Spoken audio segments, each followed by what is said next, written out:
Minecraft server has the worst gambling I ever seen. This right here is a Minecraft server with one of the most unique but also deceptive monetization models I've ever seen.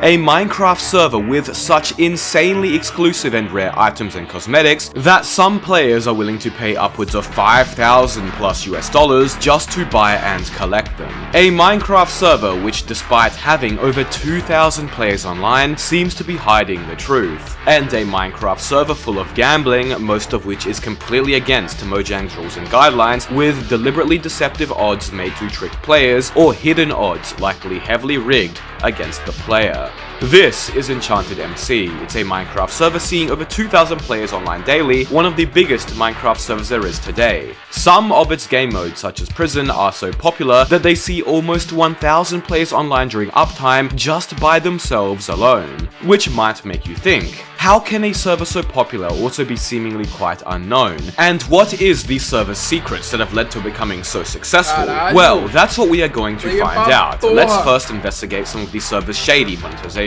One of the server's main monetization methods are its loot boxes. These are essentially portable crates that cost about $10 real each, and when you open them they give you a small selection of rewards of varying rarity. $10 cada.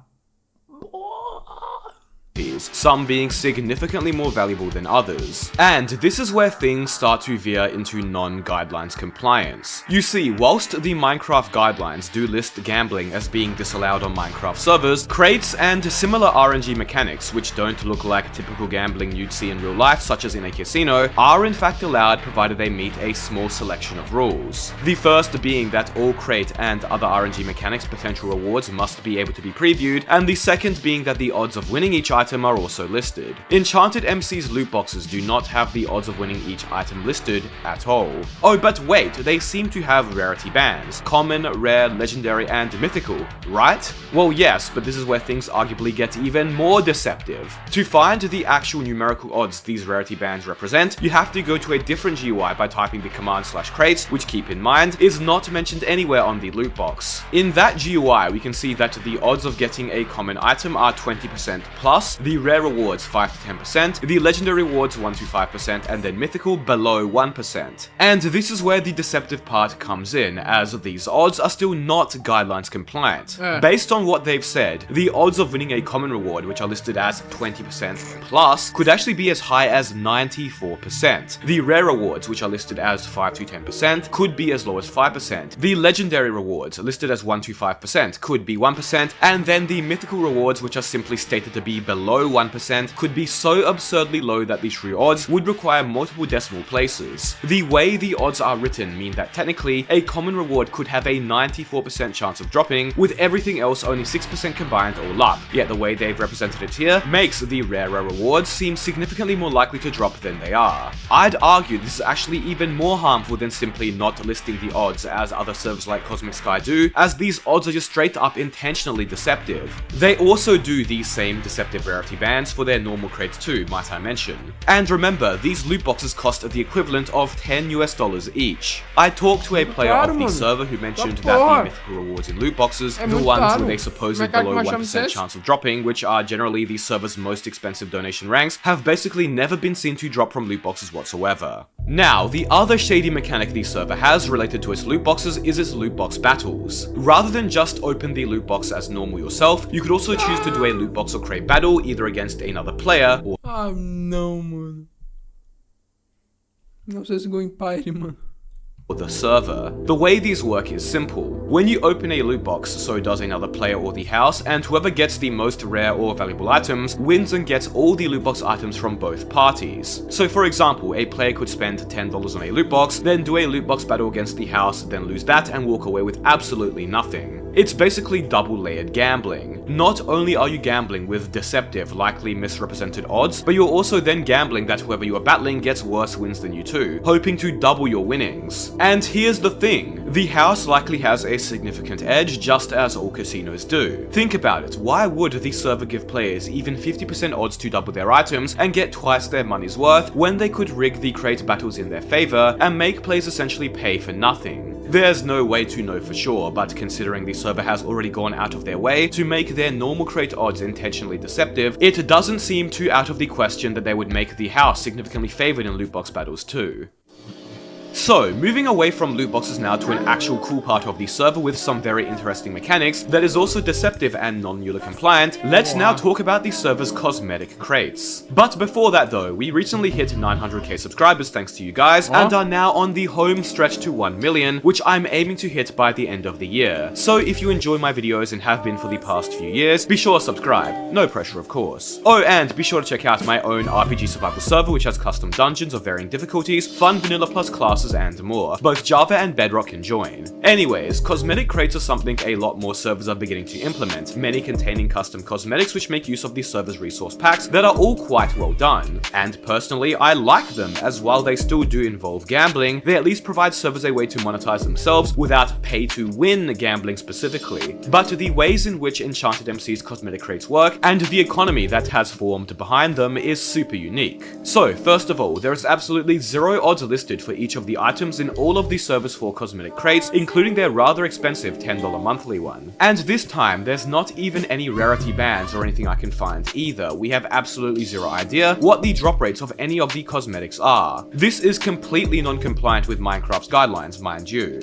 And this gets even worse too when you see how they've set up some of their cosmetics to be insanely exclusive. Let me explain. As mentioned, the server has 4 cosmetic crates. The first 3 are just random crates with assorted cosmetics that rotate every 24 hours with also no odds either, which might sound deceptive, but then let me show you the server's monthly cosmetic crate, which changes every month, containing new items. This month's cosmetic crate is the Easter crate and contains a variety of goods, but most importantly, the exclusive or limited items. For example, you could win this hatch join message, so whenever you join the server, a cool message and animation shows. Or you could win this Crystal Pulse cosmetic set, a set of custom themed cosmetics. But the thing with these cosmetics is only one person can win them, and once that person has won them, nobody else can. And there's a variety of cosmetics like this in the crate, of which only one person can win, or only 5 can win. So what happens is every month when a new cosmetic crate is released, players will rush to spend as much money as possible opening them, in the hopes that they are the first to get one of these 1 of 1 or 1 of 5 cosmetics before someone else gets it and it never becomes obtainable again. And guess what? We have no idea what the odds of winning these insanely exclusive cosmetics are. So these players who are spending $10 per key, rushing to pull one of them before someone else does, could literally have to burn through thousands of dollars just to attempt to get something, to which they probably won't. I actually think this system is quite cool and would be mostly fine if they would actually just list the odds of winning the exclusive limited edition cosmetics as they are meant to. Without the odds, it feels immensely deceptive, which is only amplified because, as we'll get into in the next segment of this video, these cosmetics sell for thousands of real world dollars too. It's a real shame because the server's cosmetics are genuinely cool looking and very creative, and it's a very cool alternative way to monetize a server without it being pay to win. But the way the server has implemented them means that the odds could be insanely stacked against the player, and they simply have no idea. $10 per crate is no small amount. That's very expensive for one cosmetic crate key, even by most other Minecraft server standards, especially when you might have to blindly open hundreds of them to get the rare 1 of 1 and 1 of 5 items, of which new ones are released every single month.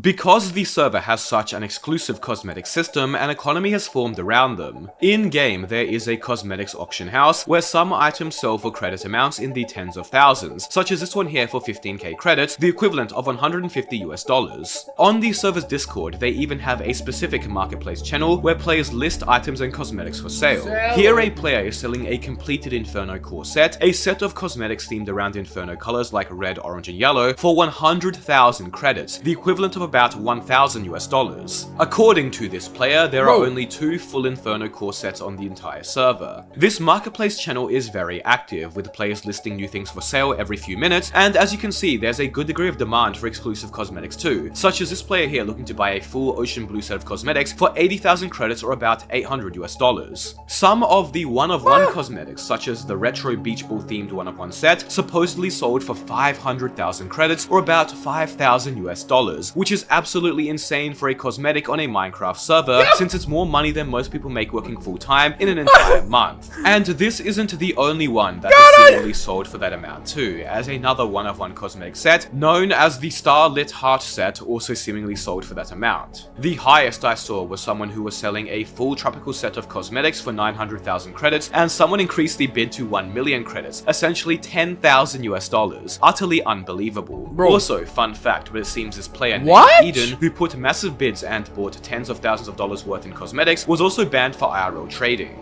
Just spending a few minutes looking through the Discord Caralho, esse marketplace servidor tem channel muito mais reveals grana multiple movimentada. listings in the hundreds of thousands of credits, Caralho. the equivalent of thousands of dollars in real money. And these are just the publicly viewable listings, remember. As while the server states it doesn't allow IRL or real money trading, which is where players buy and sell in-game items and currencies for real money, usually through crypto or PayPal, since everything here is bought and sold using credits, which is the server's premium paid currency, players are basically IRL trading, just the server gets the money this time instead. Furthermore, many players do end up doing IRL deals behind closed doors through PayPal. As you can see, many of the listings here in the marketplace do state they want DM offers, some even just blatantly stating they will do PayPal or Cash App anyways. People really seem to like collecting the 1-of-1 and 1-of-5 cosmetics and are willing to spend thousands of dollars to do so. Some Caralho, people mano. seemingly even pre-buy and sell the 1-of-1 cosmetics before they are even released, some for as high as 600,000 and 700,000 credits, which is quite Caralho. crazy to think about. I can certainly say with confidence that I've never seen a Minecraft server with such an elaborate economy and expensive cosmetic system Porra! before. The final thing Acho I que é want maior to que o touch do on with Donut. the server goes back Mesmo to o the servidor player sendo count. menor. As you can see, the survey is os cara pretty damn gasta. popular. Getting over 2,000 concurrent players is extremely impressive for a Minecraft server today. But the weird thing you'll notice is that if you join the server, it just seems so inactive for the number of people that are supposedly online. For example, if we hop onto the Prisons game mode right now, which Lá apparently vai. has almost 750 people online it alone, an insane amount, you'll notice the server just feels completely empty. There was basically just one person at spawn who was AFK and no others around, it's barely any messages were being sent in the chat, with the few that were being mostly people advertising things they have for sale, sometimes even using the /add command, which most apparently do automate, and nobody was actually talking. For a game mode with 750 players online, I felt like there was really nobody around.